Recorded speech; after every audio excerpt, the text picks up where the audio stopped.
지금부터 제3차 국정감사 대책회의를 시작하겠습니다. 먼저 이정걸 원내대표님의 말씀 듣겠습니다.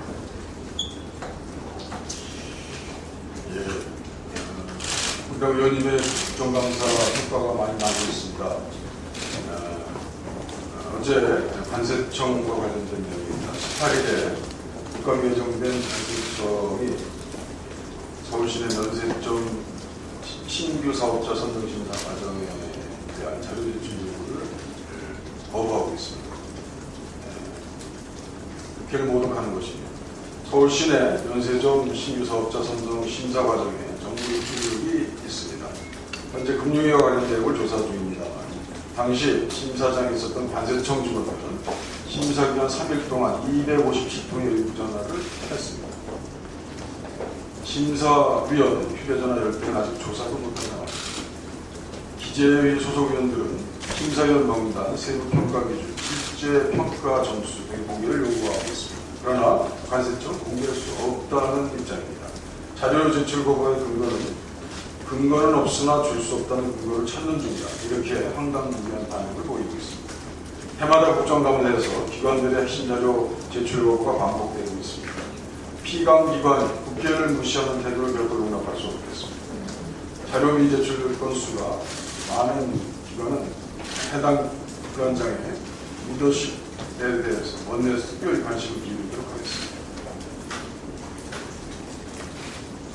오늘 김성교육에서 얘기하겠습니다만 메르스 국정조사를 준비처리를 해서 억지로 얻어낸 것은 국정감사의 하루를 조사하는 특별 메르스 국정감사를 정한 것입니다. 여기에는 청와대 비서관이 나와야만 됩니다. 이 점에 관해서 새누리당은 거부하고 있고 국회의 입장을 무시하고 있습니다. 1989년 오늘은 10인 이상 기업체 최저임금제가 제공된 역사적인 날입니다. 6월 항쟁과 노동자 대투쟁을 통해서 도입한 소중한 승리이고 우리 사회의 진보입니다. 그러나 박근혜 정부의 노동 시계는 1989년 이전에 멈춘입니다. 한국노총 김만재 금속노조위원장이 중지위에서 분신을 시도했습니다. 민주노총 역시 정부 주도의 노사정 타협안에 크게 반발하고 있습니다. 정부의 토끼부리식 노동계 압박을 빚은 결과입니다. 정부의 마구잡이 노동 개편의 강행은 생계형 자영업 창업만 양산할 것입니다.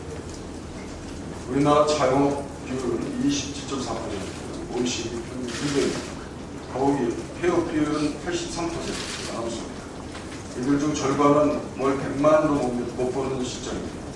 자영업의 홍수는 가계부채 심화와 중산층 분들을 불러올 것입니다. 일자리를 잃은 분들은 다시 노동시장에 복귀시킬 대책이 필요합니다.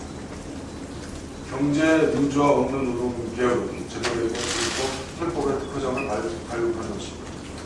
최태원 회장 그리고 재벌세 임원 16명 등기권의 보수 공개를 위한 자본시장 국제적인 이유에 법망을 피하기 위해서 2등기 임원으로 전환한 행태를 보였습니다. 재벌개혁을 노동 개편한 무용지물임을 여전히 보여준 답입니다. 정부는 올바른 노동개혁을 위한 필요 조건인 재벌개혁과 사회복지망 확충을 위해서 전력을 다해야 합니다. 지난 주말 한 예능 프로그램의 하시마선 방문 이후에 일제의 강제동원에 대한 국민적 관심이 높아지고 있습니다. 하루에 2시간씩 섭씨 40도가 넘는 지하철로 석탄 채굴에 강제동원된 피해자 수만 명, 약 800명, 공식 사망 수는 134명입니다. 1914년 하시마 통강을 폐쇄하면서 강제동원의 흔적을 은폐하기 위해 납골 시설을 없애고 인고를 임의로 처리했다는 사실이 국민을 분노했습니다. 우리를 더 분노하게 하는 것은 정부의 무능한 대응입니다. 일본의 유네스코 세계문화유산 문제를 사실상 방조했습니다. 외교 당국이 자화자찬했던 강제노동, 문구 표기에 대해서 중재 직후에 일본 외무상은 강제 노동을 의미하는 것이 아니라고 반박하고 있습니다. 역사 수정주의를 앞세운 일본의 치밀한 준비에 대해 여정부고 속수무책으로 당한 것입니다. 일본의 일제 동원, 강제 동원의 역사 왜곡에 대한 진상을 알려야 합니다. 후쿠오카 아소관광 11만 명, 홋카이도 로마의 광산 15만 명, 아키타현 오사카 광산 13,000명, 후지코시 도야마 공장 1,000여 명, 더 끔찍한 강제징용의 역사들이 또다시 이어질지 모르겠습니다. 우리의 상처가 일본의 영광이 되지 않기를 바랍니다. 국회 차원의 대응을 위해서도 올해 말까지 국회 동북아 역사왜곡 대책특별위원회 활동기관연장을 새누리당에 제안합니다. 또 정부는 일제 강점기 강제동원 피해 기록에 원활한 유네스코 금지를 위해서 현재 국무총리 소속 대일항쟁기 지원위원회 활동기간을 또 연장해야 합니다. 우리 당도 자유와 인권, 평화와 경제라는 새로운 기치로 일본의 역사 왜곡 시도에 대해서 다각적 대응을 마련해 나가도록 하겠습니다. 신방무죄, 비방무죄는 박근혜 정부의 절대 법칙입니다. 어제 이런 말이었습니다. 위반은 아니지만 의심받을 수 있는 행위를 하였다는 것입니다. 이것은 정치 집단에서 할 수 있는 말 아니겠습니다. 준사법기관이 이렇게 어떻게 하겠습니까? 준사법기관도 이미 정치화되고 있는 것입니다. 최경환 정종석 두 장관에 대한 선거의 연대부 발부의 내용입니다. 우리 당 소속 의원 129명 전원은 어제 선거주무부서의 장 정종석 장관에 대해서 탄핵소추안을 우선 발의했습니다. 일본의 10월 10일 전후로 해서 북한의 도발 우려가 또 우려가 되고 있습니다. 우주개발국장이 장거리 미사일 발사 가능성을 노골적으로 시사했습니다.